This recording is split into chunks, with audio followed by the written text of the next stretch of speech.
शिव महापुराण में 5 महापाप बताएं, गरुण पुराण में 5 महापाप कहे, श्रीमद् भागवत में 5 महापाप कहे, शिव पुराण में 5 महापापों का वर्णन किया है, कुर्म पुराण में, स्कंद पुराण में 5 महापापों का वर्णन किया है। उस 5 महापाप में पहला पाप है बाल हत्या। पहला पाप कौन सा है? जम के बोलो जरा, बाल हत्या। दूसरे नंबर का पाप है पर स्त्री का भोग करना, पर नारी का संग करना, ये महापाप की गिनती में आता है। तीसरे नंबर पर आता है स्वर्ण की चोरी करना, सोने की रकम चुरा लेना, सोने की रकम को प्राप्त कर लेना, यह महापाप की गिनती में। चौथे नंबर में आता है किसी के घर में आग लगा दे।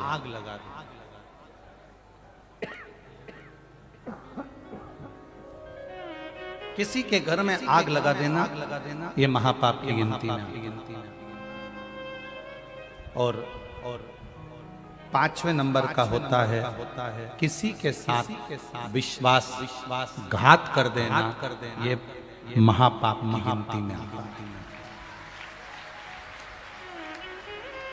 कोई ने आपके ऊपर इतना विश्वास करा, कोई ने आपके ऊपर सर्वस्व विश्वास करा, और उस विश्वास को अगर आपने तोड़ दिया तो ये महापाप की गिनती है।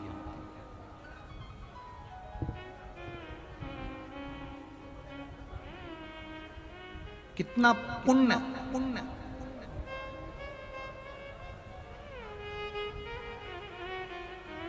वेद व्यास जी ने क्यों लिख दिया शिव पुराण के अंदर कि शिव मंदिर तक जाना चाहिए,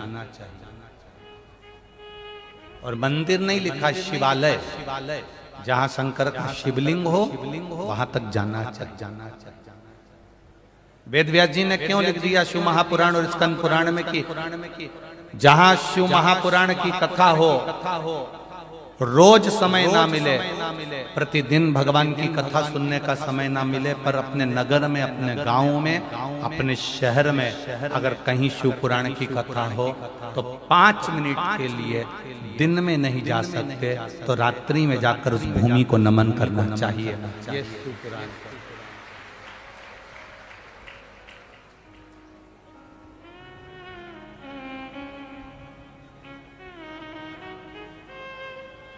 आपको कथा में कहा था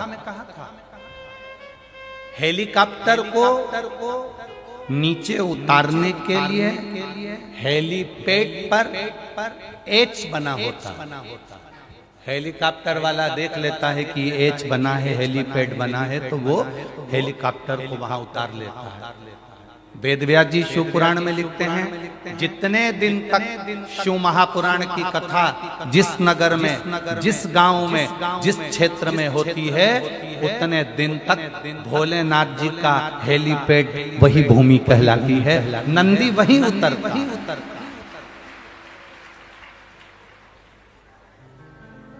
वेद व्यास जी लिख रहे हैं आपके पास में समय नहीं, आप 7 दिन नहीं जा सकते, 5 दिन नहीं जा सकते, 4 दिन नहीं जा सकते, 3 दिन नहीं जा सकते, 2 दिन नहीं जा सकते, 1 दिन पूरा नहीं जा सकते, पर 5 मिनट निकालकर, 2 क्षण निकालकर शिव महापुराण की कथा में जाना चाहिए। क्या होगा?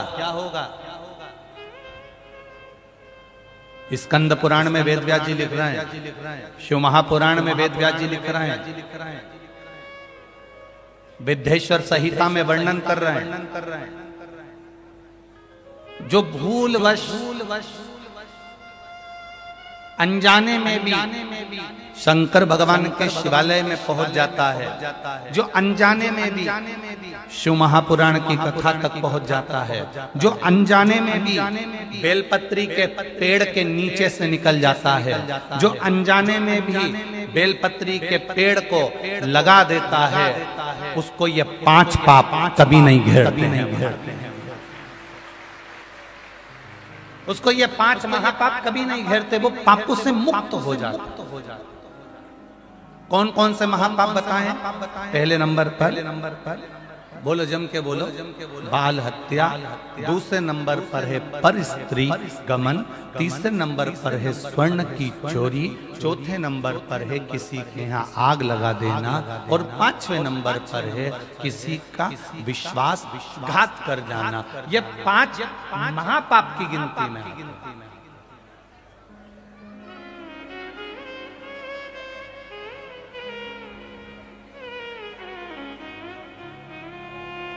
हम कितना पुण्य कमाते हैं, हम कितना जल चढ़ाते हैं, भजन करते हैं, कीर्तन करते हैं, मंत्र जाप करते हैं, श्री शिवाय नमस्तुभ्यम जपते हैं, ओम नमः शिवाय जपते हैं, नमः शिवाय जपते हैं, 12 अक्षर मंत्र ओम नमो भगवते वासुदेवाय जपते हैं, राम नाम कृष्ण नाम जपते हैं।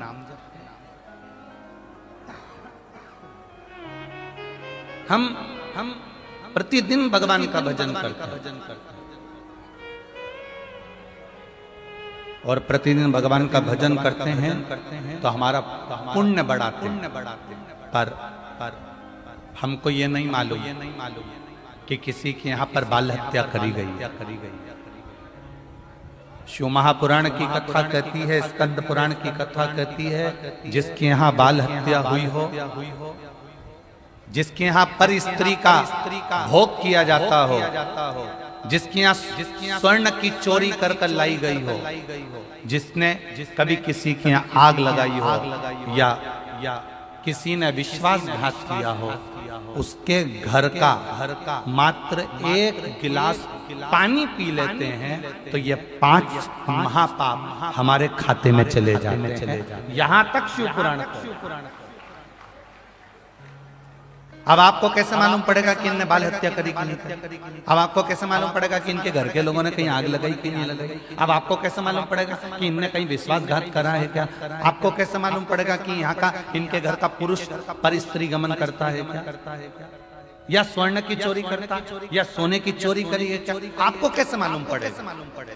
आपको नहीं मालूम कि इनके घर के लोगों ने कहीं आग लगाई कि नहीं लगाई, पर स्त्री गमन किया कि नहीं करा, या स्वर्ण की चोरी करी कि नहीं करी? आपको कुछ भी नहीं मालूम, क्योंकि आप अनभिज्ञ हैं। आप नहीं जानते कि इसके अपन ने पानी पिया तो ये कैसा है, आप नहीं जानते। तो शिव महापुराण की कथा कहती है, आप अनजाने में उसके घर का पानी पियाए, अनजाने में आपके ऊपर 5 महापाप का दोष उसके खाते का चढ़ गया। पर आप अगर रोज शिव के मंदिर जा रहे हो, शिवालय जा रहे हो, या 5 मिनट भी श्री शिवाय नमस्तुभ्यम बोल रहे हो, तो ये समझ लेना कि हमने भले उसके घर का पाप लियाए थे और उसको हमने वापिस भगवान के चरणों में जाकर साफ कर, उस महापाप को हमने समाप्त।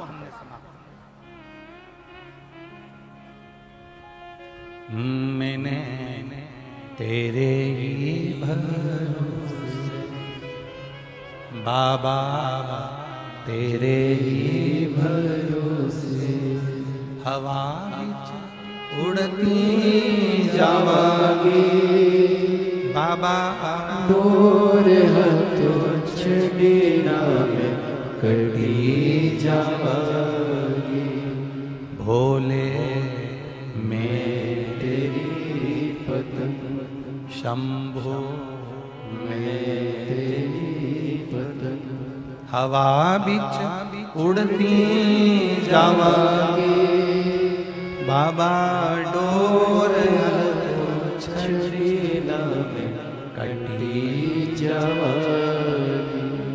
आपको नहीं मालूम कि आपने उसके घर का पानी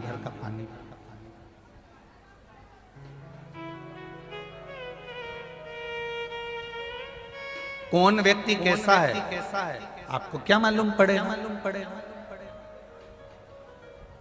हम छत्तीसगढ़ में आए, आप मध्य प्रदेश में आए, कोई उत्तर प्रदेश गया, कोई बिहार गया, कोई उत्तराखंड गया, कोई दिल्ली गया, कोई महाराष्ट्र गया।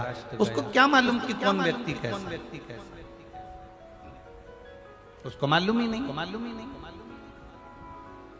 वो तो भजन में लगा हुआ है, वो तो स्मरण में लगा हुआ है, वो तो भक्ति में लगा हुआ है, भगवत नाम में लगा हुआ है, कीर्तन में लगा हुआ है, मंत्र जाप में लगा हुआ है, नाम जाप में लगा हुआ है। और जब अपनी भक्ति में वो रमा हुआ है, अपने भजन में वो रमा हुआ है, अपने कीर्तन में वो रमा हुआ है, अपने स्मरण में रमा हुआ है। और कोई ऐसा व्यक्ति जो महापापों की गिनती में आया है और उसके हमने जल ग्रहण भी कर लिया, तो हम अगर शिव के द्वार जा रहे हैं, हम भगवान के मंदिर जा रहे हैं, हम शिवालय जा रहे हैं, तो उन महापापों से हमारी मुक्ति हो रही है।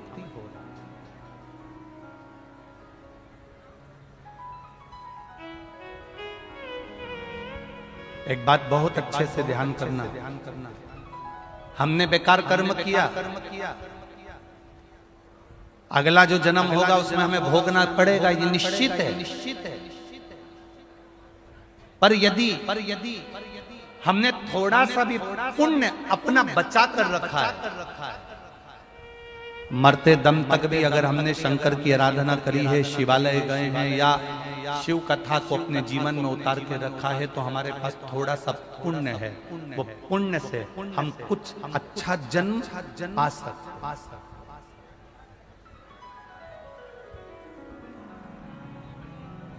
दिन भर दुकान पर बैठे रहे, रविवार आया तो पत्नी और बच्चों को लेकर होटल चले गए। घर की बूढ़ी माँ घर के बूढ़े पिता घर के अंदर, और तुम अपनी पत्नी और बच्चे को लेकर होटल में चले गए। दिन भर दुकान पर रहे, एक दिन मिला, वो एक दिन काय के लिए मिला कि पत्नी और बच्चों को लेकर किसी शिवालय में जाकर एक लोटा जल चढ़ा लेना, पर आप उसको भूलकर होटल में जाकर बैठ गए। हमने कमाया कमाया कमाया कमाया, पर कभी भगवान की भक्ति में हम एक क्षण नहीं गए, तो अगला जन्म क्या मिलेगा?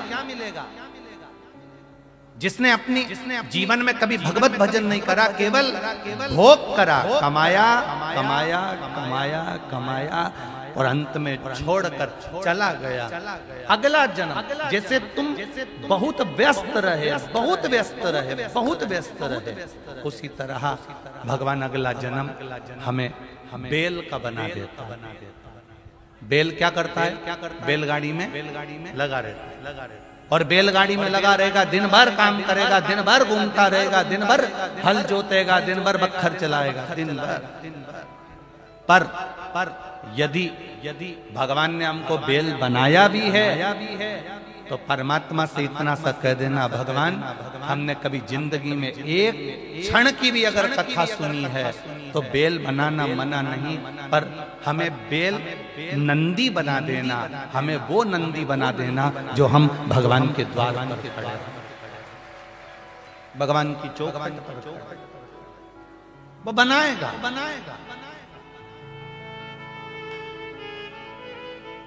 बेल और नंदी में बहुत अंतर होता है। बेल को खेत में काम करना पड़ता है, और नंदी रोड पे से जाओ और एक बड़ा सारा नंदी, बड़ा सारा बेल, बड़ा सारा नंदी अपनी अलमस्त में घूम रहा है और रोड पे बैठा है। तुम्हारी गाड़ी भले 25 लाख की है, तुम 25 लाख की गाड़ी को साइड में से लेकर जाओ, पर वो नहीं हटे, क्योंकि वो नंदी है। उसको काम नहीं करना, उसको खेत में काम नहीं करना। हमारा थोड़ा सा भी पुण्य हमारे पास अगर बचता है, हमारा थोड़ा सा भी पुण्य हमारे पास में रहता है, तो ये मानकर चलना, भगवान तुम्हें हल में नहीं जोतेगा, कोई नंदी बनाकर अलमस्त की जिंदगी जिया देगा। ये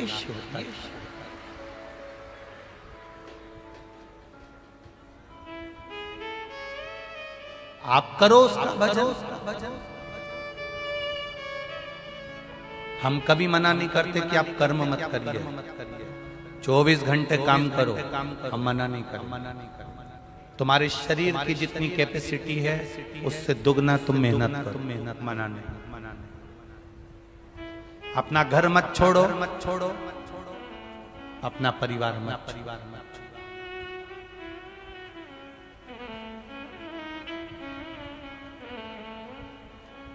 क्यों छोड़े?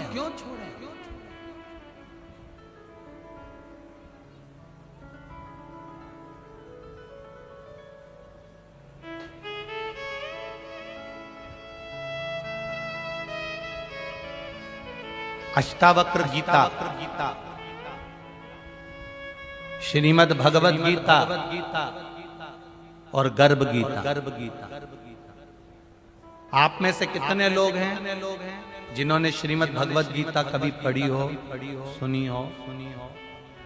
आप में से कितने लोग हैं जिन्होंने कभी अष्टावक्र गीता को पढ़ा हो, बाजार से लेकर आए हो और पढ़ा हो अष्टावक्र गीता? पढ़िए। आप में से कितने लोग हैं जिन्होंने कभी गर्भ गीता पढ़ी हो? गीता प्रेस गोरखपुर की अष्टावक्र गीता भी मिलती है, गर्भ गीता भी मिलती है, श्रीमद् भगवद गीता भी मिलती है। पढ़िएगा।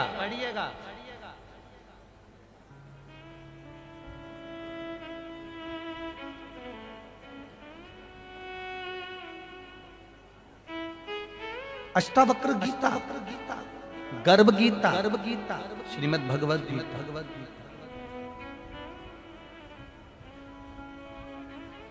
अष्टावक्र गीता में अष्टावक्र जी ने राजा जनक जी को 3 बातों से सब कुछ समझा दिया।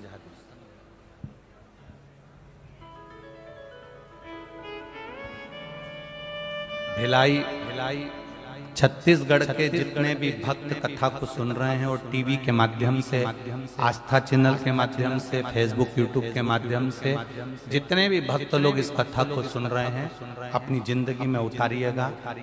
अष्टावक्र गीता को 3 शब्दों में अष्टावक्र जी ने जनक जी को समझा दिया। सुनो जनक, 3 बातों को अपनी जिंदगी में उतार कर रखना अष्टावक्र गीता कर रही है। और सुनो भिलाई वालों, छत्तीसगढ़ वासियों, आपकी जिंदगी में अगर ये अष्टावक्र गीता और गर्भ गीता की बात अच्छी लगे तो अपने जीवन में उतारना और संपूर्ण देशवासियों को इस क्लिप को काट कर संपूर्ण देशवासियों को भेजना कि अष्टावक्र गीता में अष्टावक्र जी राजा जनक को 3 शब्द में गीता समझा रहे हैं, गर्भ गीता में 2 शब्द में गीता समझा रहे हैं। अष्टावक्र जी ने जनक जी से कहा, सुनो जनक, 3 बातों को, 3 शब्दों को अपने जीवन में उतार कर रखो। पहला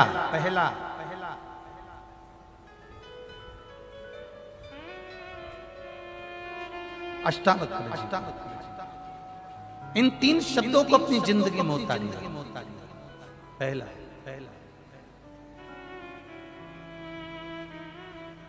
अपने धन को पकड़ो, पराये धन को छोड़ दो। दूसरा, अपनी स्त्री को अपने साथ रखो, पराई स्त्री को छोड़ दो। और तीसरा, अपने घर में रहो, पराये का घर छोड़ दो। ये अष्टावक्र गीता के 3 शब्द।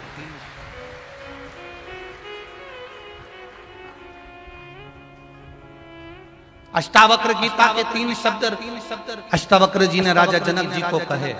और गर्भ गीता के 2 शब्द अपनी जिंदगी में उतार कर रखना, पूरी गीता समझ में आ जाए। गर्भ गीता के मात्र 2 शब्द हैं जिसको मनुष्य को अपने जीवन में उतारना चाहिए। और वो 2 शब्द हैं अपनी कमाई,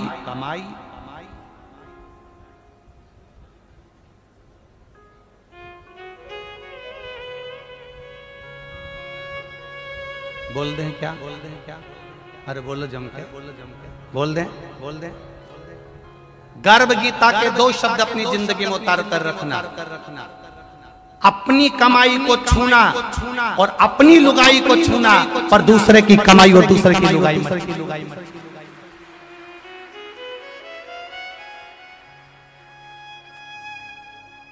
गर्भ गीता के 2 शब्दों का स्मरण करिए। अपनी कमाई को हाथ लगाओ, अपनी स्त्री का स्पर्श करो, पर दूसरे की कमाई कितनी है, दूसरे का धन करोड़ों का भी पड़ा हो तो उसका स्पर्श मत करना। और दूसरे की नारी कितनी भी सुंदर हो उसका स्पर्श मत करना। ये गर्भ गीता।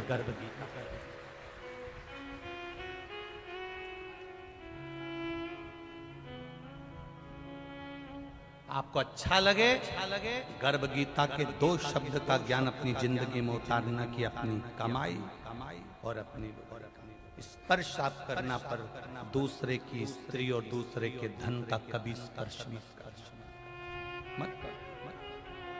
बर्बादी की पहली सीढ़ी है ये। अगर हम दूसरे के धन का स्पर्श कर रहे हैं और दूसरे की नारी का स्पर्श कर रहे हैं, बहुत सावधान, बहुत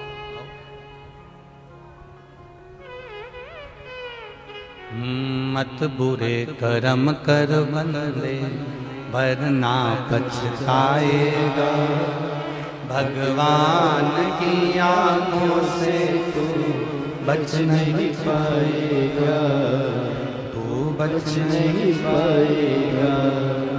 अरे ओ ज्ञानी मत कर नादानी, तेरे कर्म का फल भी तू ही पाएगा, जैसा किया तूने तेरे आगे आएगा। मत बुरे कर्म कर बंदे वरना पछताएगा, भगवान की आंखों से तू बच नहीं पाएगा, तू बच नहीं पाएगा। अरे ओ अज्ञानी मत कर नादानी।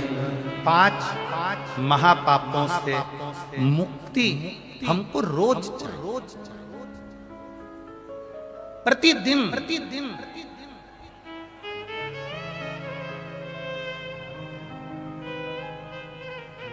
कपड़े में चाय का कॉफी का दाग लग जाए, अभी की अभी धो लो, साफ हो जाएगा। कपड़े में चाय कॉफी का दाग लग गया, 2 घंटे या 3 घंटे बाद धोगे तो वो दाग साफ नहीं होगा। हमने आज पाप किया है तो आज ही शंकर भगवान को 1 लोटा जल चढ़ाकर धो लो, नहीं तो वो दाग पक्का होगा। चाय का दाग लग गया, अभी धो, हमसे झूठ निकल गया, अभी की अभी मुख से श्री शिवाय नमस्तुभ्यम। हमने किसी को धक्का दे दिया, अभी की अभी श्री शिवाय नमस्तुभ्यम। हमने किसी के साथ गलत कर दिया, अभी की अभी श्री शिवाय नमस्तुभ्यम। क्षमा मांग लो, सॉरी कह लो, पाँव प्रणाम कर लो, नमन कर लो, दंडवत कर लो। क्या चाहता है? गलती हो गई ना, क्षमा मांगने में क्या जाता है? भक्त बनना, भगवान बनने की कोशिश मत करो। आज दुनिया में बड़ा विडंबना चल रही है, जिसे देखो वो अपने आप को भगवान समझ रहा है कि मैं दुनिया का सबसे बड़ा भगवान हूँ, मैं आपका जन्म मरण मरण सब कुछ कर सकता हूँ। पर भगवान शिव की कथा कहती है, शंकर भगवान के सिवाय दुनिया में कोई जन्म मरण और परण बताने वाला नहीं है। अगर बताने वाला होता तो यशोदा जी के दरवाजे पर यशोदा जी का हाथ देखकर भगवान शंकर ने कह दिया था कि यशोदा तेरे बच्चे के पीछे काल मंडरा रहा है। राम जी का स्वरूप देखकर कह दिया था राघव जी के जीवन में ये तकलीफ आएगी। ये शिव के सिवा कोई नहीं कर सकता।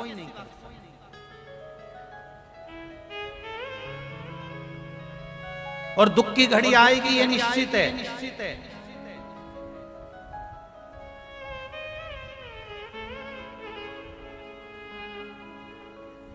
जिसने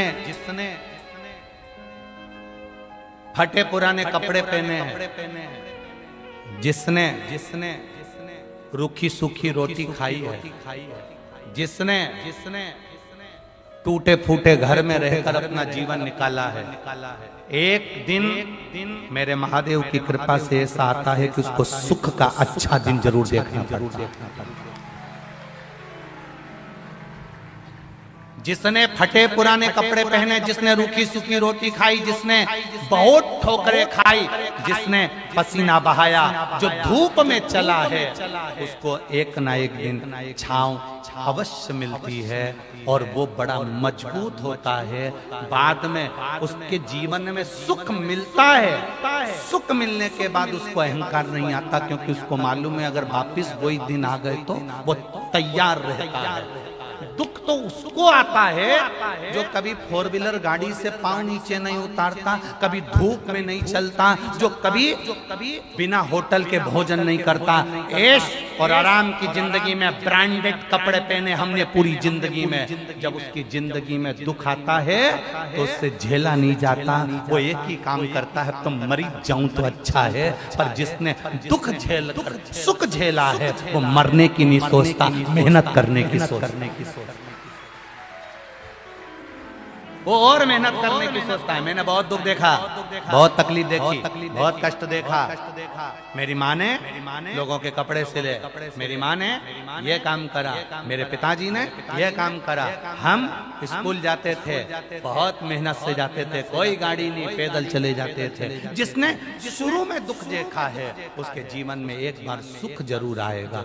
तुम चिंता मत करना। जो ज्यादा ठोकर खाता है एक दिन उस पत्थर को लोग उठा पीपल के पेड़ के नीचे रख देते हैं। जो पत्थर बीच में बार बार ठोकर देता है, जो पत्थर में ज्यादा ठोकर लगती है, उस पत्थर को उठाकर लोग बड़ के पेड़ के नीचे, पीपल के पेड़ के नीचे रख देते हैं। कोई दूसरा आता है, उस पे सिंदूर पोत कर चले जाता है। कोई तीसरा आता है, उसे अगरबत्ती लगाकर चले जाता है। जिसने ठोकर खाई होती है वो एक न एक दिन मंदिर में पूजा जाता है। ये निश्चित है। अगर दुनिया के लोग ठोकर दे रहे हैं, अपशब्द कर रहे हैं, ताना दे रहे हैं, गाली दे रहे हैं, आड़ा टेढ़ा कर रहे हैं, चिंता मत कर, चिंता मत कर। काय की चिंता करना? अब सौंप दिया इस जीवन का सब भार तुम्हारे। अच्छा एक बात पूछे तुमसे, बोलो रे छत्तीसगढ़ वाला, पूछ ले। एक गाड़ी सामने चलती है और एक रिवर्स चलती है, ठीक है? सामने चलने वाली गाड़ी बहुत देर तक हॉर्न बजाती है कि रिवर्स चलने वाली गाड़ी बहुत देर तक हॉर्न बजाती है? बोलो जम के बोलो। सामने चलने वाली तो जितनी बटन दबाओगे उतना हॉर्न बजाएगी, और जो रिवर्स गियर चलता है ना तो पाँव पाँव पाँव पाँव पाँव पाँव पाँव पाँव पाँव पाँव चिल्लाती जाए, चिल्लाती जाए, चिल्लाती जाए, चिल्लाती जाए। और रिवर्स गाड़ी फिर पीछे जाके फिर मुड़कर आगे जाती है। बोलो सही है कि गलत है? अरे बोलो जम के बोलो, सही है। पहले जब हम लोग स्कूल में पढ़ते थे और आप भी स्कूल में पढ़ते होगे, तो वहां पर हम लोग जब गेम में खेल में शामिल होते थे तो रस्सी कूद एक खेल होता है। किसने देखा आप लोगों ने? रस्सी कूद 7 फीट की रस्सी बांध दी जाती थी और उसको जम के बोलो जरा, कूदना रहता। इसको कहते रस्सी। अब तुम रस्सी के पास में खड़े हो, 7 फीट कूद जाओगे? अरे जम के तो बोलो। नहीं, क्या करना पड़ेगा? रिवर्स गियर लेना पड़ेगा। चले जाओ 200 मीटर की दूरी पर खड़े होगे तो लोग तुमसे पूछेंगे, पागल है, रस्सी तो वहां थी, तू यहाँ क्या कर रहा है? अरे तुझे नहीं मालूम, रिवर्स लिया है गियर गाड़ी। फिर जब आगे बढ़ेगी तब देखना, वहीं 7 फीट की रस्सी को वहीं पर खड़े होकर कूदोगे तो पार नहीं कर सकते, पर थोड़ा पीछे सरक कर दौड़ कर जब चलोगे 7 फीट क्या 8 फीट कूद सकते हो।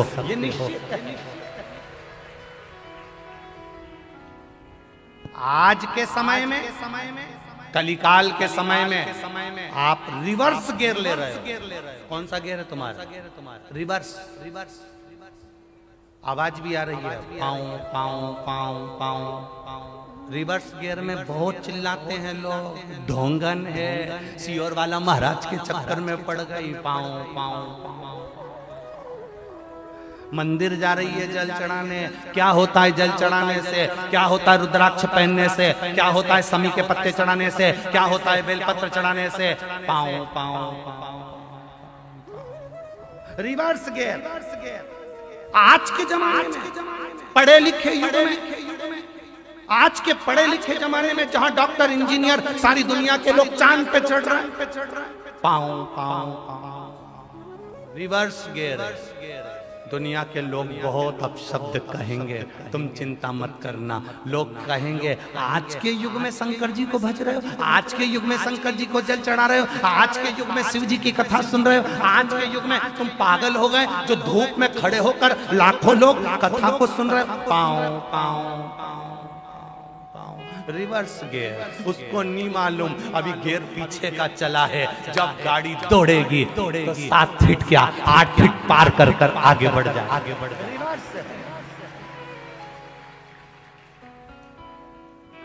तो तुम कौन से गियर में बैठे हो?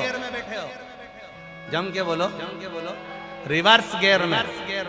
दुनिया के लोग पाँव पाँव करेंगे, घर के लोग भी चिल्लाएंगे पागल हो गई है, काय को कथा में जा रही है, भीड़ पड़ रही है, गर्मी पड़ रही है, पाँव पाँव पाँव पाँव। गांव के लोग बहुत करेंगे, बहुत चिल्लाएंगे, तुम चिंता मत करना। जो गाड़ी रिवर्स में चिल्ला चोट इसलिए करती है पीछे से हट जाओ रे, पीछे से हट जाओ रे, टकरा जाओगे रे। जो हमारे सामने आएगा चूर चूर हो जाएगा। हम सब इकट्ठे भोलेनाथ के पट्टे, बोल बम का नारा है, बाबा और रिवर्स गाड़ी बहुत पार उतर गई। 7 फीट की रस्सी क्या 8 फीट ऊंचे। अब दुनिया के लोगों को चिंता लग गई। अभी तक तो धक्के खाती थी, इसकी तो लड़की भी अच्छी पढ़ रही है, इसका तो लड़का भी अच्छा पढ़ रहा है, इसके यहाँ तो जॉब लग गया, इसके यहाँ तो बताओ गजब का काम हो गया। भगवान ने 2 मंजिल का मकान बना दिया। कहाँ झोपड़े में रहती थी, धीरे धीरे धीरे धीरे बढ़ गई। इसको क्या मालूम रिवर्स गाड़ी गई थी और आगे बढ़ गई। ये शिव की कृपा, शिव की कृपा, ये उसकी उदाहरण। खाली न जाता कोई,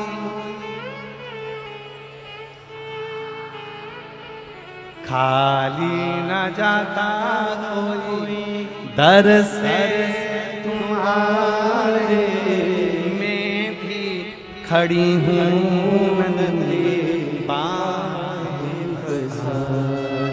अपने हृदय लगा लो, लगा लो, गिरा जा उठा लो, उठा। रिवर्स गियर लिया, एक पत्रा आया,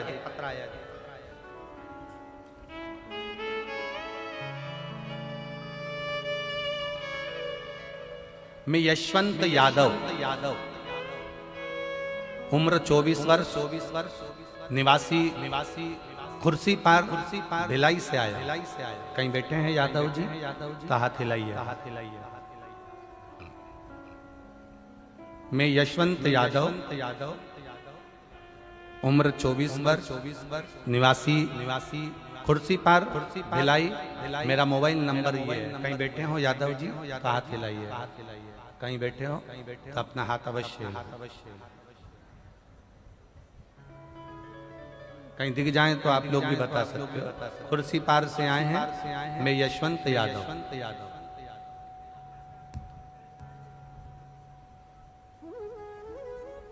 गुरुजी मुझे पंडाल में सेवा करने का मौका मिला। मैं सेवा में लगा हूँ। मेरी माताजी की तबीयत बहुत ज्यादा खराब हो गई थी और 23 अप्रैल 2022 को डॉक्टरों ने बताया कि मेरी माँ के पेट में गॉल ब्लैडर के अंदर कैंसर हो गया और कैंसर पूरा फैल चुका। रायपुर के श्री नारायण हॉस्पिटल में जब रिपोर्ट आई तो मुंबई में भेजी गई, जिसमें रिपोर्ट आने के बाद डॉक्टर ने बताया कि मेरी माताजी के कैंसर 4th स्टेज का हो गया। ग्राइविडर के अंतर्गत चौथा स्टेज कैंसर का है। माँ बच नहीं सकती, बहुत कैंसर पूरे शरीर में फैल गया। डॉक्टर ने कहा था ये मात्र 6 से 7 महीने जीवित रहेंगी, उसके पश्चात आपकी माता नहीं रह पाएंगी। मैं बहुत परेशान था गुरुदेव। तब लोगों ने कहा कि आस्था चैनल पर आने वाले कथा को सुनो। मैंने आपकी कथा श्रवण करना प्रारंभ करी और पशुपति व्रत करना प्रारंभ किया। महादेव जी के शिवलिंग पर जल चढ़ाता, उस जल को अपनी माता को ला कर देता। बेलपत्र चढ़ा हुआ मेरी माँ को खिलाता। डॉक्टर ने तो कह दिया था 6-7 महीने तक रहेंगे और कैंसर 4th स्टेज का। 3 महीने शिवजी पे चढ़ा हुआ जल और बेलपत्र देना चालू करा। वापिस मेरी माता को लेकर सीटी स्कैन कराने के लिए लेकर गए और जब सीटी स्कैन कराने के लिए लेकर गए तो रायपुर के एक प्रसिद्ध हॉस्पिटल में जब हमने उनकी जांच कराई, बाबा की कृपा देखिए गुरुदेव कि उस सीटी स्कैन कराने के बाद में वो सीटी स्कैन हमने मुंबई भेजी और बाबा की कृपा से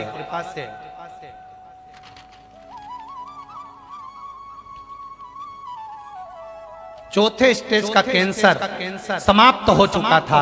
ये बाबा को बड़ी भक्ति का ये कैंसर था और कैंसर जब समाप्त हुआ उस दोनों की रिपोर्ट मैंने इस फाइल में लगाई है डॉक्टरों की, जो इस फाइल के अंतर्गत लगी हुई। चौथे स्टेज का कैंसर, इन्होंने एक बात बहुत अच्छी लिखी है,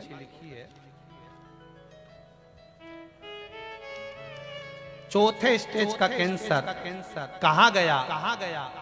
आज तक डॉक्टर भी आश्चर्य में पड़े हुए हैं कि ये 4th स्टेज का कैंसर आखिर गया था। अर्थात यादव जी दवाई लिए, औषधि ले, मना नहीं है, डॉक्टर को भी दिखाओ, मना नहीं, सारी जांचें भी कराओ, मना नहीं, पर उन औषधि को लेते लेते भी भगवान पर विश्वास रखिए। क्योंकि डॉक्टर भी एक ना एक समय कह देते हैं कि अब उसके हाथ में आप विश्वास कर। हम ये कभी नहीं कहते कि आप डॉक्टर को मत दिखाओ या औषधि ना लीजिए या आप दवाई ना लीजिए या जांच ना कराइए, कराओ। डॉक्टर भी मेरे शंकर का एक रूप होते हैं, डॉक्टर भी मेरे शिव का एक स्वरूप होते हैं। वो भी मौत के मुंह से लोगों को बाहर निकाल कर लेकर आते हैं। उनके रूप में भी शिव बसता, सहजता नहीं। पर उनको दिखाते दिखाते साथ में शिव की भक्ति भी।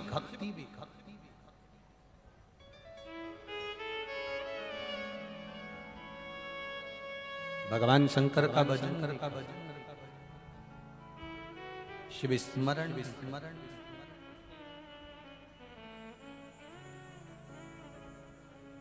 रोग बीमारी तकलीफ कष्ट, ये सब हमारे कर्म के अनुसार हमारे पास आते हैं। ये सब आए हमारे कर्म के अनुसार हमारे पास बीमारी भी आएगी, रोग भी आएगा, तकलीफ भी आएगी, कष्ट भी आएगा। पर कर्म का भोग तो हमें भोगना है, पर भगवान के भजन के साथ अगर हम इस कर्म के भोग को भोगेंगे तो हमको ज्यादा कष्ट नहीं होगा, ज्यादा तकलीफ नहीं होगी। 4th स्टेज का कैंसर का मतलब होता है कि व्यक्ति बच ही नहीं, रह ही नहीं सकता।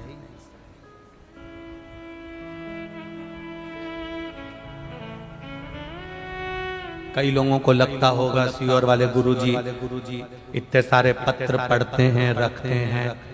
हम उनसे निवेदन करेंगे इन पत्रों में इनका एड्रेस और मोबाइल नंबर सब कुछ रहता। हम तो आपके शहर में आना तो होता नहीं है, और विठलेश सेवा समिति का कोई सदस्य कभी किसी गांव में, किसी नगर में, किसी शहर में जाकर कोई चंदा नहीं मांगता, कोई रसीद नहीं काटता, ना तुमसे कुछ लेने के लिए आता। हम किसी को नहीं जानते, वो तो ये आपके पत्र होनाते हैं तो पढ़ लेते हैं, और पढ़ लेते हैं इसलिए आप तक पहुंचा देते हैं कि आप चाहें तो इनके पास जाकर संपर्क कर।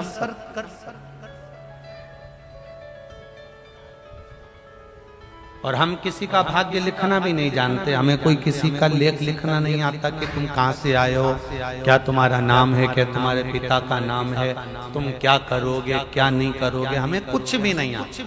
हम तो केवल इतना जानते हैं सारी समस्या का हल, इससे ज्यादा हम कुछ भी नहीं। अंधविश्वास, ढोंग, प्रपंच, छल, कपट, बेईमानी, इन सब से दूर हटकर आप अपने महादेव को कुछ मत दो, केवल एक लोटा जल चढ़ाने का नियम बना लो। जब आप एक नियम बना लोगे शंकर जी के मंदिर जाने का, तो महादेव भी नियम बना लेंगे तुम्हारे दुख मिटाने का। ये निश्चित है। अब जाओ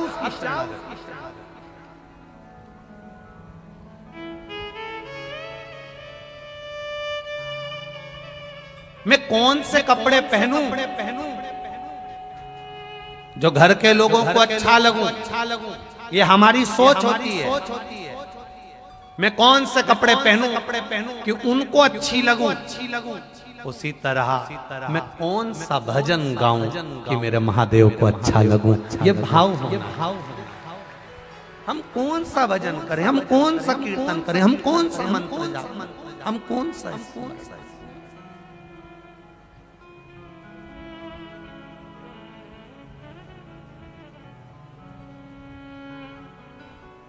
एक बात कहना चाहेंगे, छत्तीसगढ़ की भूमि पर छत्तीसगढ़ में जितने भी लोग निवास करते हैं, जो ओरिजिनल छत्तीसगढ़िया हैं, वो कभी किसी के साथ छल और कपट नहीं करते, कभी नहीं करे।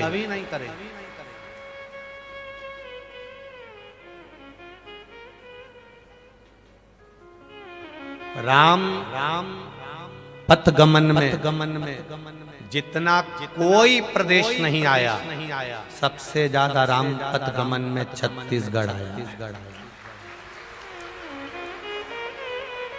राम पथगमन में कोई प्रदेश इतना नहीं आया जितना छत्तीसगढ़ आया है। मेरे राम छत्तीसगढ़ की धरा से 2-2 कदम चलकर बढ़ते गए हैं। मेरे राम के लिए पलक पाउड़े छत्तीसगढ़ के आदिवासियों ने, वन में निवास करने वाले निवासियों ने कहीं ना कहीं किसी न किसी रूप में छत्तीसगढ़ के उन भक्तों ने मेरे राम की सेवा करी है, निष्कपट भाव से, निश्चल भाव से। कोई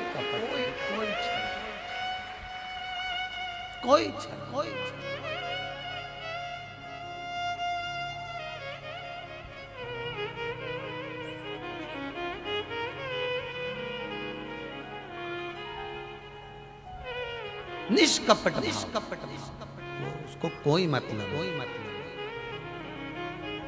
इनको तो छत्तीसगढ़ के निवासियों को तो तुम्हारे लड्डू, पेड़ा और गुलाब जामुन और बालूशाही से भी मतलब नहीं है। वो तो सांबर और चावल, दाल और चावल खाकर अपनी जिंदगी मस्त जीने वाला, मस्त अलमस्त है। उसका एक आनंद अपने आप में। आज छत्तीसगढ़ में सबसे ज्यादा टेंशन का विषय यही बना हुआ है कि गांव-गांव में, जंगल में लोग शंकर जी के मंदिर में एक लोटा जल चढ़ाने लगे। बड़ी मुश्किल से कई विरोधियों ने, विधर्मियों ने इनको मंदिर से बाहर किया था, और आज फिर ये वापस मंदिर में प्रवेश कर गए तो लोगों को चिंता रहे, टेंशन है। कई लोगों को बड़ी चिंता है। मंदिर भगवान के जाने लगे, शिव जी को लोटा भर के जल चढ़ाने लगे। अब ढोंग और प्रपंच से दूर हो गए, अंधविश्वास से दूर हो गए, ये भ्रम से दूर हो गए। अब इनके मन में आ गया कि केवल एक है, ब्रह्मा जी को भी देने वाला, भगवान विष्णु को देने वाले, राम जी को देने वाले, कृष्ण को देने वाले, संपूर्ण देवी देवताओं को अगर कोई देने वाला है तो वो केवल एक है, देव अधिदेव महादेव है। बस वो जो देता है वही श्रेष्ठ है। उसकी श्रेष्ठ शिव कथा पार्वती मैया ने एकांत में बैठकर भगवान शंकर की आराधना करी। पार्वती जी ने शिव जी की पूजन करी, एकांत में बैठकर भगवान शंकर की आराधना करी। माता पार्वती पार्थिव शिवलिंग का निर्माण करती है और उसकी पूजन करती है।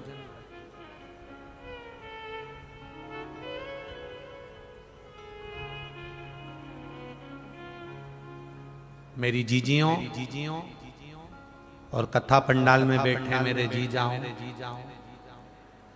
एक निवेदन आपसे करना चाहूंगा, ज्यादा आपसे कुछ नहीं बनेगा। हम कभी नहीं कहेंगे कि आप बहुत घंटों तक भगवान के मंदिर में बैठो या भगवान की पूजन करो घंटों तक बैठकर, हम कभी नहीं करेंगे। कभी आप तो एक क्षण के लिए भी भगवान के सामने जाओ तो निर्मल मन से, निर्मल एक पुल बनाने के लिए सरकार पूरा बजट देती है कि ये वाला पुल बना लेना, उसके लिए इतना बजट है।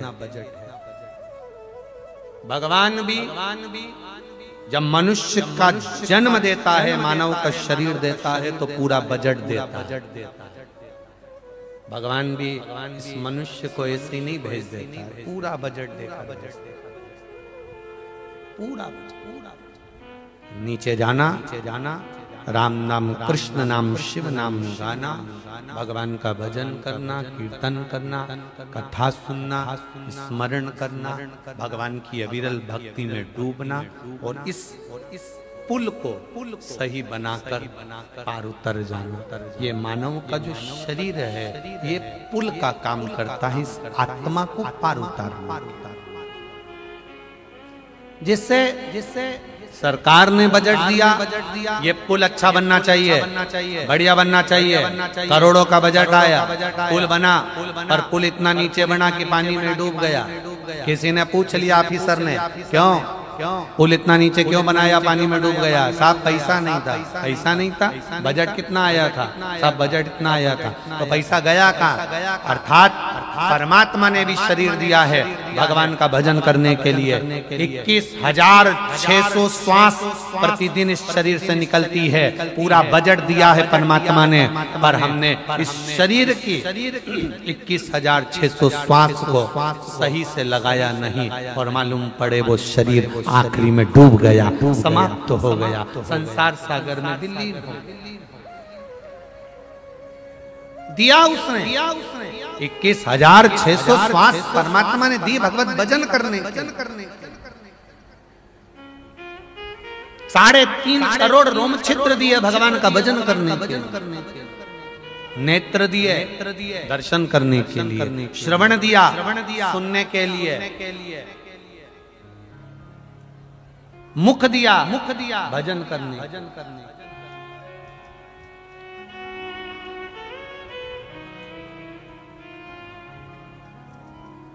पर हम नहीं कर रहे। कहां ना राम नाम लीनो तूने भरी जवानी में, तो डूब के मर जा रे चुल्लू भर।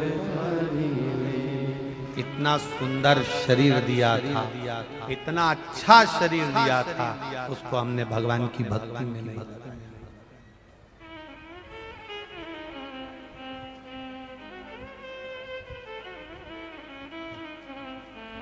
समझ नहीं हीरे को खोजते रहे और दर्पण छोड़ दिए। कान में पहनने वाले हीरे की कीमत कब होती है? गले में पहनने वाले हीरे की कीमत कब होती है? तुम भले करोड़ों का हीरा लियाओ, करोड़ों की ज्वेलरी बनवा लो, और करोड़ों के जेवर की कीमत जब होती है जब 10 रुपए के दर्पण के सामने जाते हो और दर्पण में अपना मुख देखते हो, तब कीमत होती है कि सोना या हीरा अच्छा लग रहा है। लाखों रुपए के हीरे की कीमत कुछ भी नहीं है अगर दर्पण में नहीं देख सकते तो। दर्पण में जब चेहरा देखते हो, 10 रुपए का दर्पण करोड़ों रुपए के हीरे की चमक दिखाता है, और अगर दर्पण नहीं होगा तो करोड़ों का हीरा भी बेकार है। उसी तरह ये मन, ये आत्मा, ये चित्त, ये परमात्मा का दर्शन करा देती है अगर भजन है तो, और अगर भजन नहीं तो कहां कीमत। करो उसकी।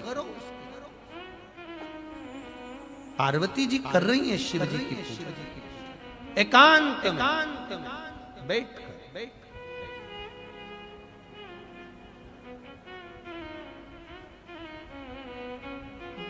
क्या दिया एकांतेश्वर महादेव? एकांतेश्वर महादेव को तुम्हारे पास बेलपत्री नहीं हो तो भले मत चढ़ाना। एकांतेश्वर महादेव को तुम्हारे पास जल नहीं हो तो भले ना चढ़ाओ। एकांतेश्वर महादेव पर तुम्हारे पास चावल भी नहीं है तो मत चढ़ाओ। एकांतेश्वर महादेव तुम्हें कहीं दिख जाए। हरतालिका तीज की कथा कहती है पार्वती जी के पास में कुछ नहीं था तो पेड़ों की पत्तियां तोड़कर उन्होंने चढ़ा दी थी। इसलिए एकांतेश्वर महादेव का कहीं दर्शन तुम्हें मिल जाए, एकांत में शिवलिंग मिल जाए, उसके पास में जो पत्ता पत्ती लगे हों वो तोड़कर भगवान का श्रृंगार कर दो। एकांतेश्वर महादेव।